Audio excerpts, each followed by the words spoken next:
अब इस बीच खबर है कि ईरान ने इजराइल के हाइफा ऑयल रिफाइनरी पर बैलिस्टिक मिसाइल दाग दी है। वहीं तेल अवीव और सेंट्रल इजराइल में कई मिसाइलें इंटरसेप्ट हुई हैं।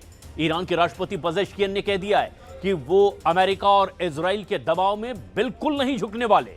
जबकि दक्षिणी लेबनान में 2 इजरायली सैनिकों की मौत की भी खबर है।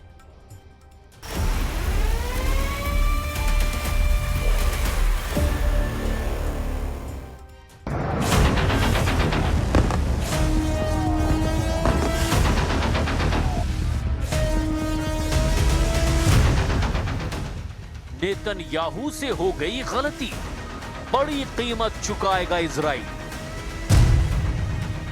टारगेट पर तेल अवीव, तेहरान ने सेट किया वॉर प्लान। गाजा से लेकर लेबनान, ईरान तक जंग का नया मोर्चा।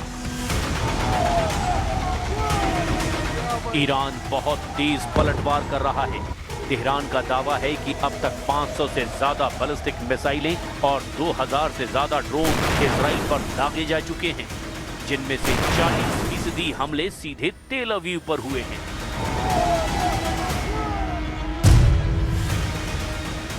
ईरान का दावा है कि उसने हमलों में इजराइल की अर्थव्यवस्था को झटका दिया है और मिलिट्री इंफ्रास्ट्रक्चर को भी भारी नुकसान पहुंचाया है।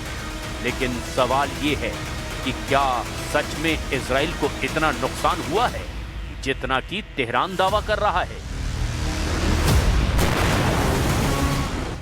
युद्ध का आगाज 28 फरवरी को हुआ, जब इजराइल और अमेरिका ने ईरान पर 900 से ज्यादा स्ट्राइक्स किए। ईरान के न्यूक्लियर साइट, एयर डिफेंस और मिलिट्री बेस तबाह किए। लेकिन इस जंग की कीमत आम लोग चुका रहे हैं। Now I can breathe, I have the sun on my skin and I feel alive. But it was such a hard week. And it is still. This is my first war also in Israel. And I have to say that I am in a survival mode. Israel के शहरों में siren, धमाकों और मिसाइलों के बीच लोग डरे हुए हैं। अनिश्चितता के माहौल में जीने को लोग मजबूर हैं। क्या हाल हुआ है यहाँ पर, गाड़ियों का इर्द गिर्द दिखाने की मैं कोशिश करूँगा कि क्या हाल होता है यहाँ पे जब बैलिस्टिक मिसाइल का हमला होता है। जो कुछ भी इर्द गिर्द चीज़ें होती हैं वो तबाह हो जाती हैं और कितना शदीद हमला रहता है ये मैं दिखाने की कोशिश करूँगा। आप देख सकते हैं कि क्या हुआ है यहाँ पे गाड़ियों का हाल इसराइल में, वहाँ पर जहाँ पर मिसाइल अटैक किया है। ईरान की रिवोल्यूशनरी गार्ड कॉर्प्स यानी कि IRGC का दावा है कि ऑपरेशन ट्रू प्रॉमिस 4 के तहत खैबर मिसाइलें तेल अवीव की ओर दागी जा रही हैं और ड्रोन मिसाइलों के कंबाइंड अटैक से शहर के अहम ठिकानों को निशाना बनाया गया। दूसरी तरफ जवाब में इजराइल ने बेरूत में हिजबुल्लाह के ठिकानों और तेहरान के इंफ्रास्ट्रक्चर पर बड़े पैमाने पर एयर स्ट्राइक शुरू कर दी है।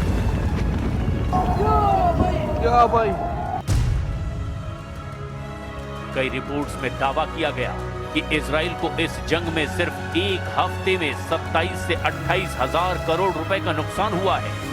आयरन डोम से दागी जाने वाली हर इंटरसेप्टर मिसाइल की कीमत करीब 35 से 80 लाख रुपए तक बताई जाती है। दावा है कि इजराइल ने करीब 3 लाख रिजर्व सैनिकों को तैनात किया है और इसीलिए भी अब इस जंग को इसने और महंगा बना दिया है। न्यूज रिपोर्ट के मुताबिक 1 मार्च को तेल अवीव में एक मौत हुई थी। बेत शेमेश में 7 मार्च को एक हमले में 9 लोग मारे गए। 2 मिसाइलें खुले इलाकों में गिरी, एक नॉर्थ इजराइल में जबकि दूसरी मिसाइल सेंट्रल इजराइल में गिरी। इस दौरान इजराइल ने तेहरान के हमले को नाकाम करने के लिए 110 से ज्यादा ईरानी ड्रोन मार गिराए। लेकिन आर्थिक मोर्चे पर चोट गहरी है। इजराइल में उड़ानें रद्द हो रही हैं और इसका असर कारोबार पर पड़ रहा है। मिसाइल्स ने यहाँ इस इसराइल के एक जगह पर तबाही मचाई है। तो लगातार अभी युद्ध जारी है और युद्ध के बीच न्यूज़ 18 इंडिया की टीम है इसराइल में रियल ग्राउंड ज़ीरो पर, ताकि हम आप तक वो सच पहुंचा सके जो शायद बाकी चैनल्स आप तक नहीं पहुंचा रहे हैं। लेकिन इस जंग के बीच अब इजराइल के अंदर भी कई सवाल खड़े हो रहे हैं। क्या नेतन्याहू ने ईरान को सीधे चुनौती देकर एक ऐसा मोर्चा खोल दिया है जिसे संभालना अब मुश्किल होता जा रहा है? क्योंकि पहले इजराइल का सामना हमास या हिजबुल्लाह जैसे प्रॉक्सी से होता था, लेकिन अब पहली बार ईरान सीधे मिसाइल और ड्रोन से हमला कर रहा है। और यही वजह है कि इस जंग की कीमत इजराइल के शहरों और अर्थव्यवस्था दोनों को चुकानी पड़ रही है। Trump and Netanyahu's obvious attempts to push regime change are unacceptable, and it's ultimately the Iranian people and people across the Middle East, normal people, who are going to suffer the most from this war. तेल अवीव और West Bank में रात भर फिर एक बार air red siren गूंज उठे। Iran की तरफ से दागी गई नई मिसाइलों की खेप को इजराइल ने एयर डिफेंस सिस्टम के जरिए इंटरसेप्ट किया, जिससे आसमान में कई धमाके सुनाई दिए। इस जंग ने इजराइल की सबसे बड़ी सुरक्षा ढाल आयरन डोम की भी परीक्षा ले ली है। मिसाइल और ड्रोन की बड़ी संख्या इस सिस्टम पर भी भारी दबाव डाल रही है। हालांकि इजराइल के कई हमलों को नाकाम किया गया है, लेकिन हर इंटरसेप्टर मिसाइल की कीमत लाखों रुपए तक बताई जा रही है। उधर आसमानी जंग लड़ने वाले ट्रंप ने ऐलान तो कर दिया कि वो जरूरत पड़ने पर ग्राउंड पर अपने सैनिकों को उतारेंगे, लेकिन अभी तक अमेरिका और इजराइल हवाई हमलों से ही बाहर नहीं निकल पाए हैं। Send in ground troops. How are you thinking about that? I don't even want to talk about it now. I mean, it's. I don't think it's an appropriate question. You know, I'm not going to answer it. Could there be? Possibly, for very good reason. Have to be very good reason. And I would say if we ever did that, they would be so decimated that they wouldn't be able to fight at the ground level. Iran के पास middle east का सबसे बड़ा ballistic missile programme माना जाता है। सिर्फ missile ही नहीं, Iran ने पिछले कुछ सालों में ड्रोन टेक्नोलॉजी को भी बहुत ज्यादा अपग्रेड किया, विकसित किया है। अगर ये जंग लंबी खींची तो ईरान मिसाइल और ड्रोन की बड़ी संख्या से इजराइल के एयर डिफेंस सिस्टम पर और दबाव बना सकता है।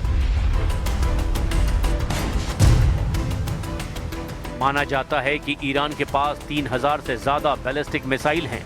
इनकी रेंज 2000 किलोमीटर तक है। शाहिद और मोहाजेर जैसे ड्रोन लंबी दूरी तक उड़ान भर सकते हैं और विस्फोटक लेकर सीधे टारगेट पर हमला करने में सक्षम हैं। इन्हीं ड्रोन का इस्तेमाल रूस ने यूक्रेन के खिलाफ किया है। यानी ईरान की मिसाइलें सिर्फ इजराइल ही नहीं, बल्कि पूरे मिडिल ईस्ट के कई देशों तक पहुंच सकती है। एक पल को तेल अवीव की सड़कों पर जिंदगी फिर पटरी पर लौटती दिखाई देती है, लेकिन अगले ही पल आसमान में खतरा मंडराने लगता है। भले ही ईरान के दावे बढ़ा चढ़ाकर पेश किए जाते हों, लेकिन तेहरान ने तेल अवीव की रातों की नींदें उड़ा रखी है।